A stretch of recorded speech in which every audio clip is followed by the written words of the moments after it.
A very good evening to you all, and thank you for joining us here on Rwanda Television News. We do hope you had yourselves a very productive Tuesday. Now, top of our edition, these are headlines. Commuters in Kigali say the increase in transport fares should go hand in hand with improving service delivery, especially time spent waiting for buses. And on Tuesday, specialized doctors from the Rwanda Defense Force, in collaboration with the United States Africa Command, commenced treatment activities in Rwamagana district. And on the international scale, the education system has been nearly frozen, and Palestinian officials worry about the long-term effects of the war on Gaza's children.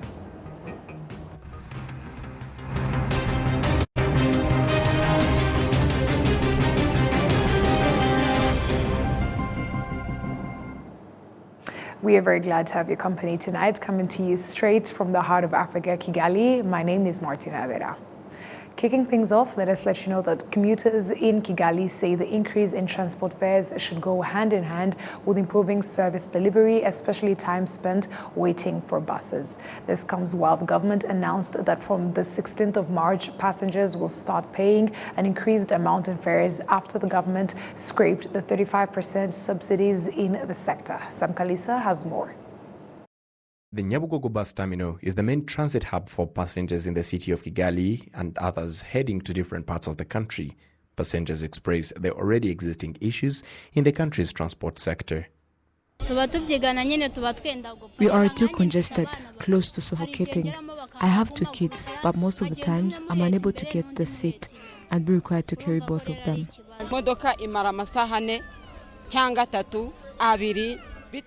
It takes between 2 and 4 hours to get the bus. These big buses take long to be loaded with passengers, and they always want people to be very congested. It is always very hot and uncomfortable. They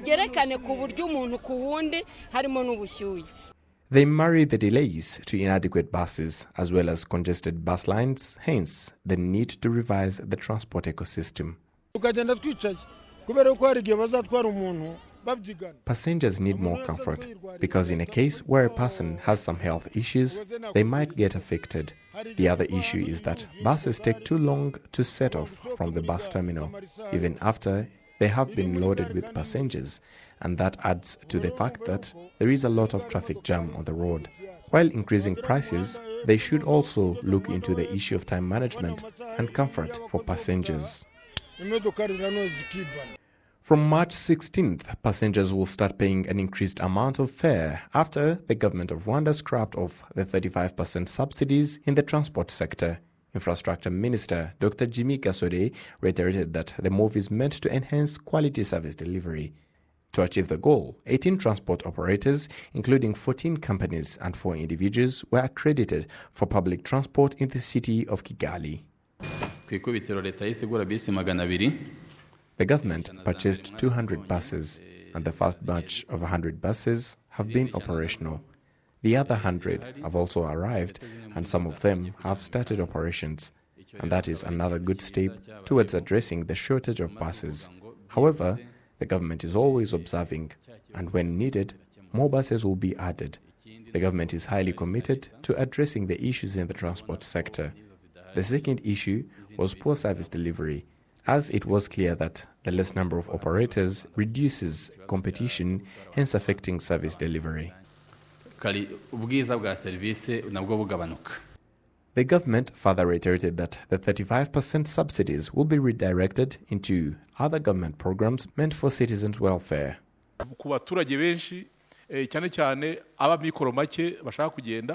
The subsidies will still be directed to citizens, and I can compare it to moving money from one pocket to another. The transport subsidy will be reduced, but the money will be injected into other existing government programs like Girinka and health insurance, for example. The transport fares for passengers in the city of Kigali and those going to provinces were last updated in 2020 following the economic downturn caused by the effects of the COVID-19 pandemic.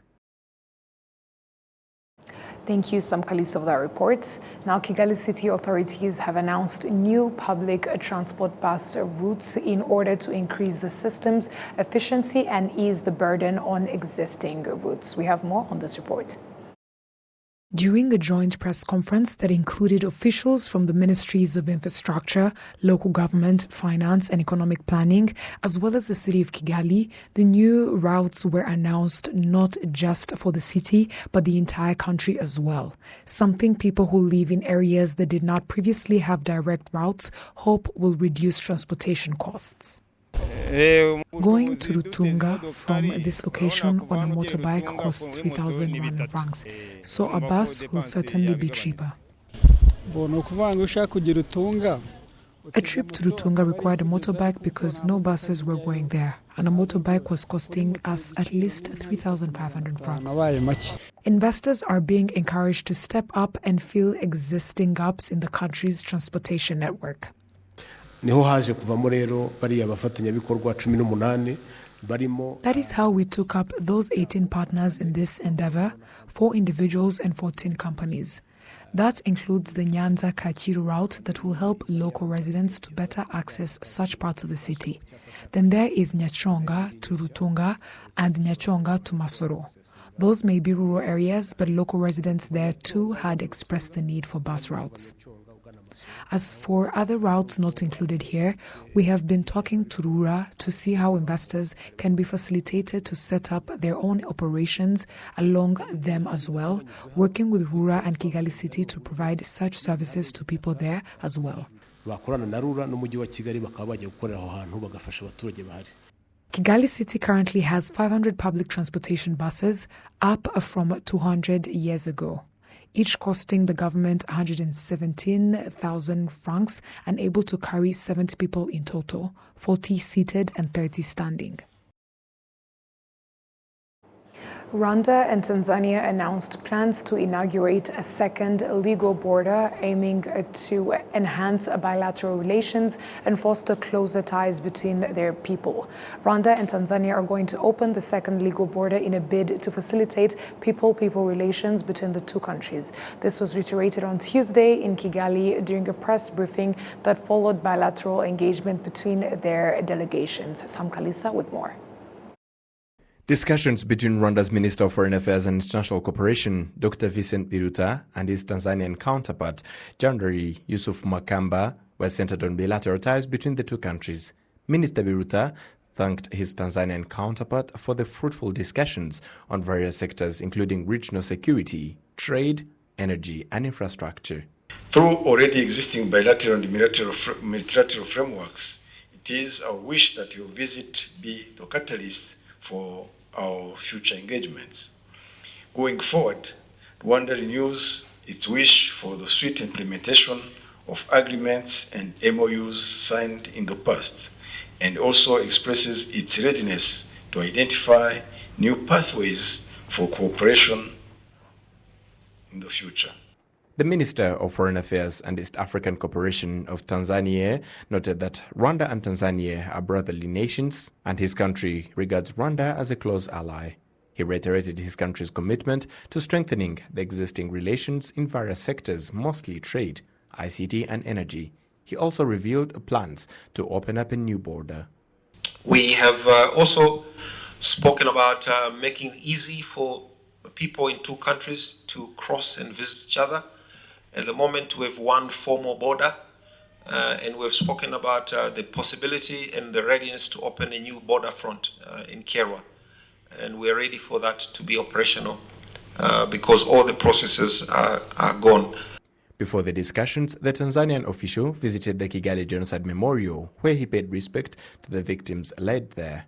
After the visit, he noted that the Ngara Genocide Memorial in Tanzania will soon be open to visits. And the minister mentioned as well about a memorial site in Ngara, which is very important to remember what happened in here 30 years ago. We have discussed and our teams have talked about us making it accessible and presentable for annual memorials that are important to remind us of what must not happen again. So this year, during the 30th anniversary of Rwandan genocide, that site will be accessible also as a part of the memorial site. Rwanda and Tanzania enjoy strong bilateral ties. Minister Makamba noted that the issue of non-harmonized levies that was raised by Rwandan and Tanzanian truckers is being looked into. About 80% of Rwanda's cargo imports pass through the port of Dar es Salaam. In addition, in 2017, Kiswahili was added as the fourth official language of Rwanda. Thank you, Kaliso, for our report. On Tuesday, specialized doctors from the Rwanda Defense Force, in collaboration with the United States Africa Command, USAFRICOM, commenced treatment activities in Rwamagana district. Residents of Rwamagana district are content of the initiative, citing its benefits in facilitating a faster access to diverse medical services at affordable costs. This collaboration is particularly valuable as it brings specialized care closer to the community, typically available only at referral hospitals. Olive Nete has more. The medical services that will be provided in this initiative includes a wide range of specialties, including ophthalmology, dentistry, general surgery, orthopedic surgery, gynecology and obstetrics, respiratory care, urology and pediatrics. Residents expressed profound appreciation for this initiative, recognizing its significance in meeting diverse healthcare needs within the community. I've been suffering from eyes, teeth, and my leg also. I even went to Kanombe for treatment. I've been having these issues for around 7 months. I immediately gained hope after seeing these specialists. I'm so happy, and I believe that they will treat me and I'll be able to get well. I have been suffering from back pain. It has been a year. I'm happy since I believe that these specialists will be able to cure my disease. These activities are being held at Murire Health Center, Gaini Hospital, and Rwamagana Hospital. Dr. Placide Shizirungu, the Director General of Rwamagana Hospital, emphasizes that hosting these experts will not only alleviate the backlog of patients awaiting these specialized services, but also presents an opportunity to exchange experiences and knowledge with these specialists. Furthermore, Colonel Professor Alex Butera, the Chief Consultant Orthopedic Surgeon at Rwanda Military Hospital, highlights the multifaceted benefits of collaborating with USAFRICOM, underscoring its positive impact on healthcare delivery. When doctors are together, they learn from each other, especially these specialists, since they also help our general practitioners to gain more knowledge. We doctors always learn. We never cease to do that, especially in the cases such as these of having specialists from the Rwanda Military Hospital and those from the United States. They come with the new knowledge and new equipment and new technologies that we don't have.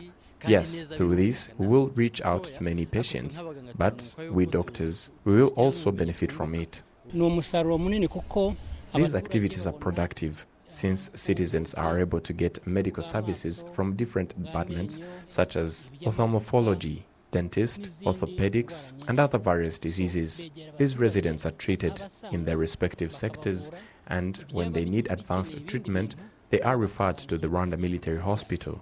This is truly a good activity that is brought closer to residents and is productive in that specific area where it is conducted.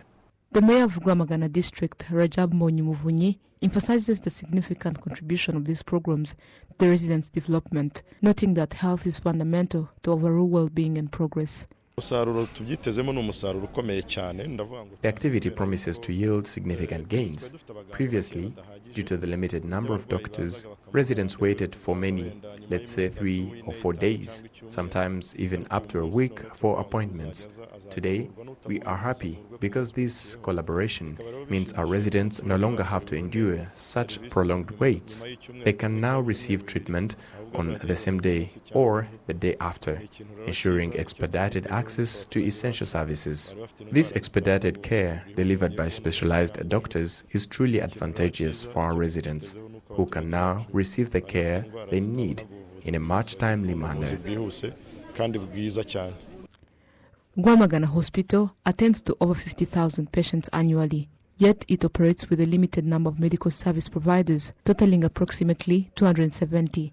With only 6 being specialists. The collaborative medical activities between the Rwanda Defense Force and the USAFRICOM are conducted on an annual basis. This year's initiative is slated to last 10 days. Olive Nete, RTV News. Thank you, Olive, for that report. Some countries in the Eastern and Southern Africa region operating within the framework of the Common Market for Eastern and Southern Africa, COMESA, emphasize the significance of government involvement in the implementation of the Single Air Transport Market Agreements. Adam Squizera with more. In 2018, 29 countries on the African continent signed agreements on the Single Air Transport Market. This initiative was undertaken as part of concerted efforts to enhance the management of air traffic, encompassing both civil and military aspects in the region. Adikine Oluwenge, the team leader of the air transport and aviation expert at COMESA, emphasizes that African countries should acknowledge and comply with the implementation of the Single African Air Transport Market as a crucial element in promoting trade across the continent. Most states are actually in the process of being made aware of this Single African Air Transport Market. Remember, when instruments are signed at the AU level, there is need for dispensation to various levels within the government circles. And hence, our program is simply to make people aware that there are these programs that are going on so that it is easier for them to buy in, because the benefits are there. The benefits are across. And you've seen most of the heads of state in Africa are really perpetuating the idea that we need to trade amongst one another. The aviation sector plays a crucial role in contributing to the economy of the continent. As the sole rapid global transportation network, it holds paramount importance for global business. Various stakeholders have highlighted the advantages of strengthening cooperation in both civilian and military aviation usage. Or can collaborate or coordinate together to share the airspace seamlessly. Okay. Otherwise, the way it is, there is no, a very clear cooperation. And what we want is to make sure these two, civil and the military, they cooperate to get a maximum utilization of the airspace. Mustafil Adolf, Director of Safety at Rwanda Civil Aviation Authority, underscores the importance of addressing the safety of civil aviation operations through establishment of regulations and policies. This aspect is highlighted as a key agenda item in the workshop discussions. We need to put a policy. We cannot just cooperate because there is no any framework which guides both states. But now the reason why we are here is to put the policy in place and to be able to operate safely in the airspace. The airspace is used, as I explained, is used both by civil and military. In 2023, the government of Rwanda took a significant step to advance the aviation sector by initiating a project with a budget of 65 billion Rwandan francs. The project aims to establish an aviation center encompassing aircraft maintenance and other various facets of aviation training. Adam Squizera, RTV News. The United Nations, in partnership with the World Federation of Exchanges, organized the 8th Ring the Bell for Gender Equality event, bringing together more than 119 exchanges across the globe to demonstrate support for women's rights and gender equality. Crystal Owase has the report.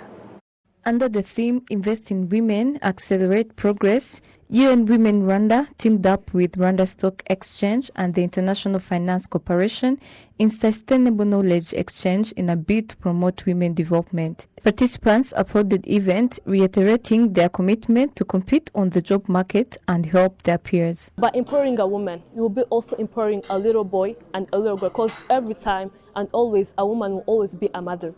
And second of all, this is not just a battle or a competition between a man and a woman. It's just a way of completing ourselves by completing what we can give and sharing our fullest potential with each other, so as a way to contribute to the economics of our nation and the whole world. The Chief Executive Officer of Rwanda Stock Exchange, Pierre Celestin Rwabukumba, stressed out the impact of the initiative to the Rwandan community. Bringing awareness about gender equality and the promotion of women in all aspects of life. But now when you hear or when you see the small young girls coming to see it firsthand, being the theme of the year, we've seen people in the financial sector, providers of finance and professionals, entrepreneurs in the room, and the audience of these young women and girls who want to get something from it and to be inspired. And most importantly, we get the message out there to the world. You are talking to us, I'm sure people are going to listen to what we are saying. And so it's not about a small bell, it's about the awareness it can bring. Rose Lumumba, the founder of Ring the Bell in Rwanda, says that the initiative brought a great impact and appreciates Rwanda for putting effort in empowering women in different sectors. The Ring the Bell for Gender Equality program is an annual event that aims to bring to attention the pivotal role the private sector can play in advancing gender equality to achieve sustainable development goals. It also aims to empower women and exposing them to leadership, female workforce participation, enhancing access to assets and markets for women entrepreneurs. Christelle Uwase, RwandaTV News. And on that note, we come to the end of our bulletin. And on behalf of the news production team as well as the technical team, would like to thank you very much for sticking with us on RTV News. My name is Martina Abera. Stay safe and have a great night.